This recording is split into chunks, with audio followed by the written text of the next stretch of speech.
Hello everyone, আশা করি সবাই ভালো আছো। আজকে আমরা ষষ্ঠ শ্রেণীর বীজগাণিতিক রাশির জগৎ অধ্যায়টা নিয়ে আলোচনা করব। এখানে দেখো অনুশীলনের মধ্যে কিছু যোগ আছে, যেগুলো হচ্ছে বীজগাণিতিক রাশির যোগ। এই যোগগুলো নিয়ে আমরা আজকে আলোচনা করব।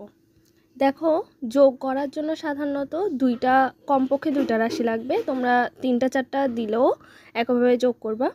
দেখো 2a + 3b, তারপর বলছে -a - 2b। তো প্রথম রাশিটা ছিল 2a + 3b, আর দ্বিতীয় রাশিটা হচ্ছে -a - 2b। তো দেখো, আমি যোগের ক্ষেত্রে প্রথমে যে রাশিটা আছে ওটা আমি লিখে নিচ্ছি, 2a + 3b। প্রথম রাশিটা লিখে নিলাম। দ্বিতীয় রাশিটা এটার নিচে লিখবো। দেখো -a, তার মানে এর নিচে তোমাকে কিন্তু এ লিখতে হবে। আমি এই জায়গায় -a লিখলাম। -2b, এই যে বি এর নিচে বি জাতীয় রাশিটা লিখলাম। তাহলে যোগ করতেছি। দেখো, এখানে তোমাদেরকে একটা কথা বলে রাখি, যদি তোমরা দেখতেছো যে দুইটা একই চিহ্ন বিশিষ্ট হয় তাহলে কিন্তু যোগ হবে, আর যদি দুইটা বিপরীত চিহ্ন বিশিষ্ট হয় তাহলে কিন্তু বিয়োগ হবে। এটা একটু মনে রাখবা, সেটা যোগের ক্ষেত্রেও হোক বা বিয়োগের ক্ষেত্রে হোক। তোমরা মনে রাখবা যে দুইটা চিহ্ন যদি একই জাতীয় হয় তাহলে যোগ, দুইটা চিহ্ন ভিন্ন হলে তাহলে বিয়োগ হবে।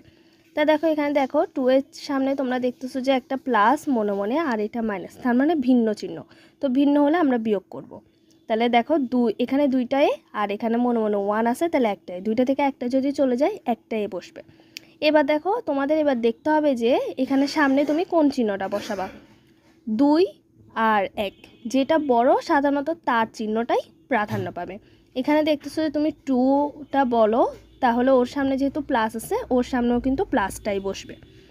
তারপর দেখো, এটার মধ্যে বিপরীত চিহ্ন, তার মানে হবে বিয়োগ। তাহলে 3 থেকে 2 গেলে একটা বি হবে, 1 আমরা লিখিলাম। তারপর দেখো 3 বড়, তার মানে 3-এর আগে প্লাস আসছে, এই কারণে এখানেও চিহ্নটা প্লাস বসবে।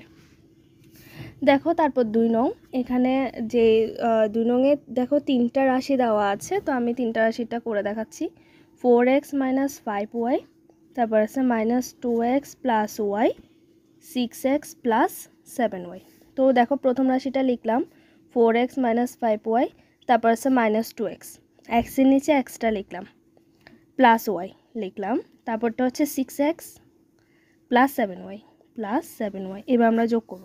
দেখো এখানে 4 এবং 6 এই দুটো কিন্তু একই চিহ্ন, মানে দুটোটার সামনে প্লাস আছে। তো আমরা এই দুটোটা যোগ করব, তার থেকে এটা বিয়োগ করে দেবো, এটা ভিন্ন চিহ্ন। তাহলে 4-এর সাথে যদি 6 যোগ করো তোমরা পাবা 10x, 10 থেকে যদি এই দুইটা চলে যায় আর হবে 8x। আর দেখতে পাচ্ছ যে প্লাসেরগুলা বলো, তাই এখানে প্লাস চিহ্ন। এখানে দেখো এই দুইটা একই চিহ্ন, তাহলে 7-এর একে হয় 8, 8 থেকে 5 বিয়োগ করব, তাহলে হয় 3y। আর এখানে প্লাসেরটা বড়, এখানে প্লাস চিহ্ন বসবে। তারপর দেখো 3 নং, 3 নংয়ে 3টা পদ বিশিষ্ট রাশি দিয়েছে, 7x + 5y + 2z, তারপর হচ্ছে 3x - 6y + 7z - 9x + 4y + z।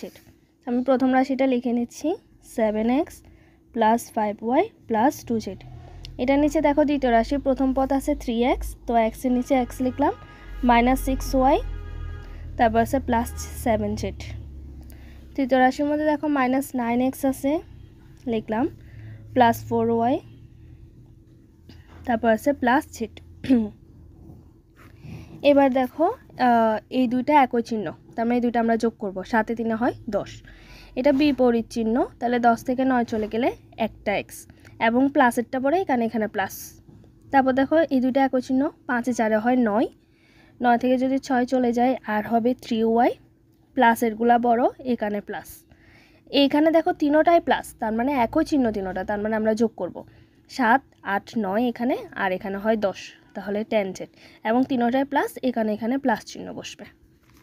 তারপর দেখো 4 নং, এখানেও রাশি দিয়েছে 3টা পদ বিশিষ্ট।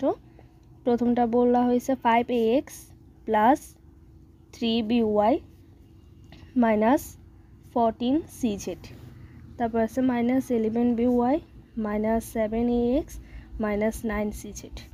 আর নেক্সট যেটা, সেটা হচ্ছে 3ax + 6by - 8cz। তো আমি প্রথম রাশি যেটা সেটা লিখে নিচ্ছি, 5ax + 3by - 14cz। এবার দেখো দ্বিতীয় রাশি প্রথমটা আসছে -11by, তাহলে আমার by হচ্ছে এই জায়গায়, আমি by এর নিচে by লিখব, -11by। তারপর দেখো -7ax, তাহলে আমি এই যে x এর নিচে x লিখব, -7ax। তারপর আছে -9cz, এই যে -9cz। তারপর দেখো 3ax, এই যে এই জায়গায় 3ax, তারপর +6by, 6by -8cz। আমরা এটা নিচে নিচে লেখার কারণ হচ্ছে একই জাতীয় কিন্তু চলক বিশিষ্ট যদি রাশি না হয় এদের যোগ করতে পারবো না, এই কারণে নিচে নিচে লেখা। এবং তোমরা খেয়াল করে দেখবা যে চলকগুলো কিন্তু যোগ যাচ্ছে না, শুধু ওদের সহগগুলোর মধ্যে আমরা যোগ বিয়োগ করতেছি, চলকগুলো কিন্তু আমরা রেখে দিচ্ছি। তো চলককেও যোগ বিয়োগ করবো না, শুধু সহগগুলো যোগ বিয়োগ করে লিখবা এবং সাথে ওদের চলকটা রেখে দিবা। তা দেখো এই দুইটা একই চিহ্ন, তাহলে 5 × 3 = 8, 8 থেকে 7 চলে যাবে, শুধু ax বসবে, চলকে x, এই কারণে আমি x বসালাম। এবং প্লাসেরটা বড়, এই কারণে এখানে মনে মনে প্লাস। তারপর দেখো ওরা একই, 6 × 3 = 9, এবং এটা বিপরীত, তাহলে বিয়োগ যাবে, 11 থেকে যদি 9 চলে যায় 8 হবে 2by। আর দেখতে পাচ্ছ 11 বড়, মানে মাইনাসেরটা বড়, এই কারণে এখানে মাইনাস বসবে। ওরা তিনজনই মাইনাস, এই কারণে এখানে মাইনাস বসবে, এবং তিনোটা একই চিহ্ন, এই কারণে তিনোটা আমরা যোগ করব। তো তোমরা যদি 14, 9 আর 8 যোগ করো তাহলে পাবা 31cz। তারপর দেখো 5 নাম্বারটা, এখানে বলেছে 12x + 15y - 10z। তারপর হচ্ছে 15z - 24x - 9y -6y + 12x - 5z। তো আমি প্রথম রাশিটা লিখে নিচ্ছি, 12x + 15y - 10z। তারপর দেখো এখানে 15z আছে, তো আমি z এর নিচে z লিখলাম 15z, এবং 15 আগে মনে মনে প্লাস, তাই আমি এখানে প্লাস চিহ্ন দিলাম। -24x তারপর আছে -9y।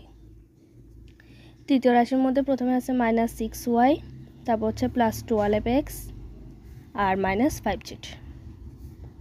তাহলে দেখো ওরা দুইজনে একই চিহ্ন, তাই 12 12 যোগ করলে হয় 24, আর এটা বিপরীত চিহ্ন, তো +24 থেকে -24 চলে গেলে এখানে 0 হয়ে যায়, 0 লেখার দরকার নাই। তারপর দেখো এখানে 9 6 যদি যোগ করো 15, আর +15 থেকে -15 চলে গেলে এটাও 0 হয়ে যায়। তারপর 10 5 যোগ করলে 15, এখানেও +15 থেকে -15 চলে গেলে 0 হয়ে যায়। আলটিমেটলি এগুলোর প্রত্যেকটার আনসারই 0, তাই শুধু একটা 0 লিখে দিলেই হবে। আশা করি তোমরা যোগ এরকম বীজগাণিতিক রাশির যোগ দিলে তোমরা সবাই পারবা। সবাইকে ধন্যবাদ।